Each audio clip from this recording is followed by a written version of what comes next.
go to Numbers 15, verses 38 to 41. Numbers 15, 38 to 41. I'm going to tell you now why this system majors in purple and scarlet, but does not use blue. It says in Numbers chapter 15, verse 38, again, the Lord spoke to Moses, saying, speak to the children of Israel. Tell them to make tassels on the corners of their garments throughout their generations, and to put a what? A blue thread in the tassels of the corners. Now, why a blue thread? Let's continue reading.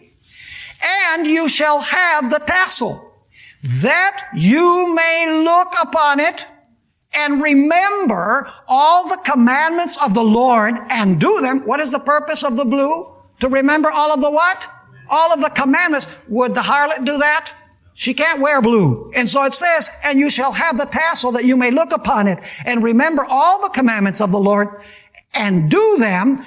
And notice, and that you may not follow the harlotry. What saves us from harlotry? Blue. Notice, it says, and that you may not follow the harlotry to which your own heart and your own eyes are inclined, and that you may remember and do all my commandments. We're coming back to this one a little later in our series. And be holy for your God. I am the Lord your God, who brought you out of the land of Egypt to be your God.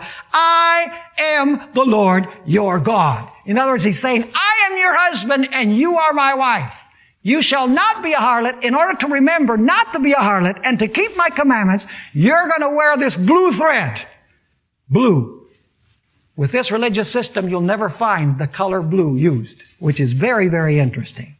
Now, you'll notice also that this is a very rich apostate church that majors in silver and gold. Notice Revelation chapter 17 and verse 4. Revelation 17 verse 4.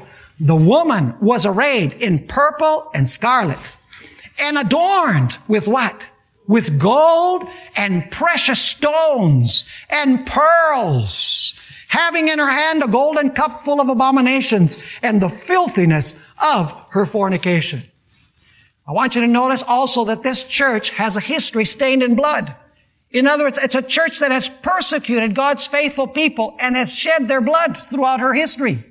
Notice Revelation chapter 17 and verse 6. Revelation 17 verse 6. I saw the woman, this is the harlot, drunk with the blood of the saints and with the blood of the martyrs of Jesus. And when I saw her, I marveled with great amazement. In other words, she's a murderess. She kills those who don't agree with her.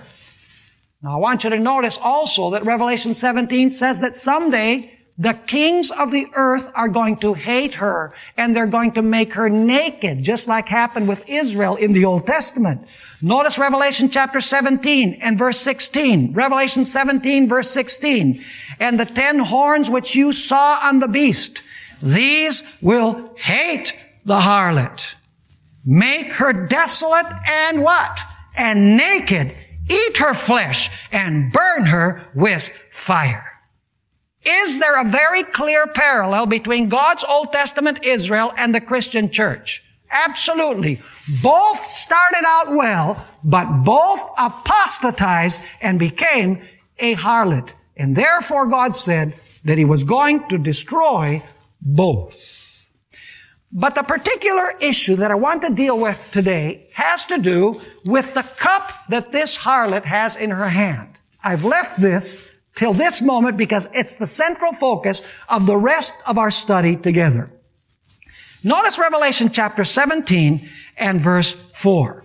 The woman was arrayed in purple and scarlet and adorned with gold and precious stones and pearls, having in her hand a golden cup. What does she have in her hand? A golden cup. Now let me ask you, what's in the cup? Wine.